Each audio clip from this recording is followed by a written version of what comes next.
إن الحمد لله وحده والصلاة والسلام على من لا نبي بعده أما بعد فأعوذ بالله من الشيطان الرجيم بسم الله الرحمن الرحيم ولا تمش في الأرض مرحا إنك لن تخرق الأرض ولن تبلغ الجبال طولا সমস্ত প্রশংসা সমস্ত গুণগান সেই মহান রব্বুল আলামিনের জন্য যিনার প্রশংসা করে শেষ করা যায় না, যাচ্ছে না এবং কিয়ামত পর্যন্ত যাবে না। তাই সকলে বলি আলহামদুলিল্লাহ।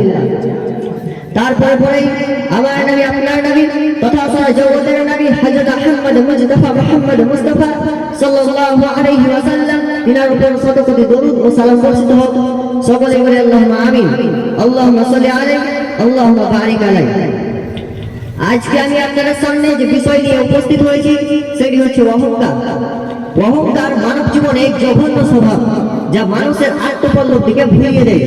মানুষ নিজেকে শ্রেষ্ঠ ও অন্যকে হেয় জ্ঞান করতে থাকে, এজন্য অহংকার করা ইসলামে নিষিদ্ধ।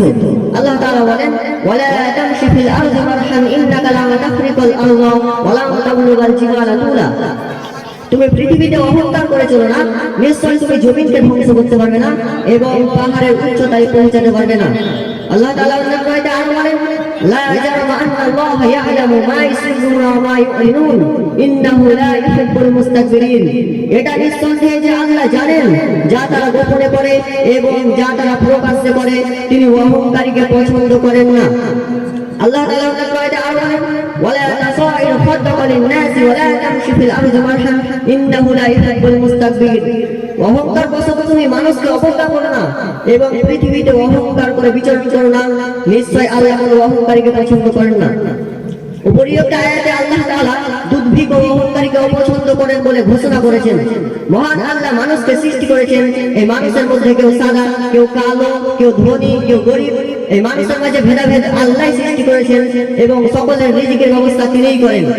মানুষ কেউ স্বয়ং সম্পূর্ণ নয়, কোনো না কোনো কাজে ও প্রয়োজনে তাকে অন্যের সাহায্য নিতে হয়, অন্যের মুখোমুখি হতে হয়। কাজে অহংকার করা মানুষের কাজে না। অহংকারের পরিণতি সম্পর্কে রাসূল সাল্লাল্লাহু আলাইহি ওয়াসাল্লাম কঠিন ওসিয়ত উচ্চারণ করেছেন। আন আবি হুরায়রা আন রাজুলান ক্বালা নবী সাল্লাল্লাহু আলাইহি ওয়াসাল্লাম আওসিনি ক্বালা লা তাগদাব ফারাদ্দা যালিকা মারারান ক্বালা লা তাগদাব। আবু হুরায়রা রাদিয়াল্লাহু তাআলা বলেন এক ব্যক্তি রাসূল সাল্লাল্লাহু আলাইহি ওয়াসাল্লামকে বললেন আমাকে উপদেশ দিন। রাসূল সাল্লাল্লাহু আলাইহি ওয়াসাল্লাম বললেন তুমি রাগ করো না। সে কয়েকবার একই কথা জিজ্ঞাসা করলো, রাসূল সাল্লাল্লাহু আলাইহি ওয়াসাল্লাম প্রত্যেকবার একই জবাব দিলেন তুমি রাগ করো না। আবু হুরায়রা রাদিয়াল্লাহু তাআলা অনুমোদিত বর্ণিত রাসূল সাল্লাল্লাহু আলাইহি ওয়াসাল্লাম বলেছেন ওই ব্যক্তি শক্তিশালী নয় যে প্রতিপক্ষকে আঘাত দিয়ে ফেলতে পারে, বরং ওই ব্যক্তি শক্তিশালী যে রাগের সময় নিজেকে সংযত করে রাখতে পারে। হারিসা ইবনে ওয়াহাব রাদিয়াল্লাহু তাআলা বলেন রাসূল সাল্লাল্লাহু আলাইহি ওয়াসাল্লাম বলেছেন আমি কি তোমাদেরকে জান্নাতি লোকেদের কথা বলবো না? তারা হলো যারা সরলতার দারুণ দুর্বল, যাদেরকে লোকেরা হীন, তুচ্ছ ও দুর্বল মনে করে। আল্লাহ তাদেরকে এত ভালোবাসেন যে তারা কোনো বিষয়ে কসম করলে আল্লাহ তাদেরকে কাজে পরিণত করান। তারপরে রাসূল সাল্লাল্লাহু আলাইহি ওয়াসাল্লাম বললেন আমি কি তোমাদেরকে জান্নাতি লোকেদের কথা বলবো না?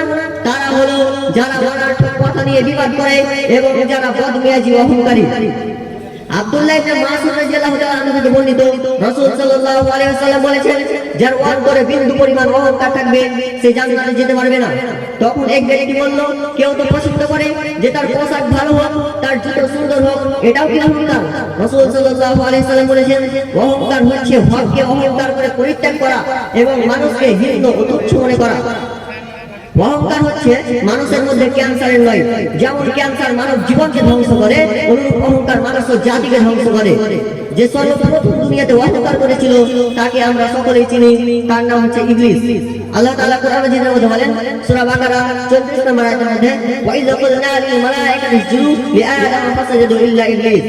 আল্লাহ সুবহানাহু ওয়া তাআলা সমস্ত ফেরেশতাদেরকে আদেশ করলেন তোমরা আদমকে সিজদা করো। সমস্ত ফেরেশতা সিজদা করলো, কিন্তু ইবলিস করলো না, কারণ তার মধ্যে অহংকার ছিল।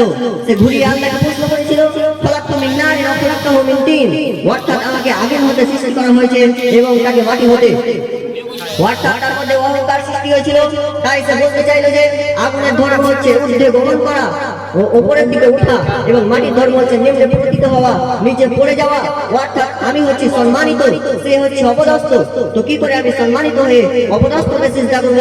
তখন আল্লাহ তাআলা বললেন ফা ইন্নাকা রাজিম, তুই হচ্ছিস অপদস্থ।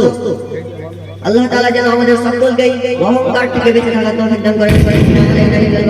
আসসালামু আলাইকুম ওয়া রাহমাতুল্লাহি ওয়া বারাকাতুহু।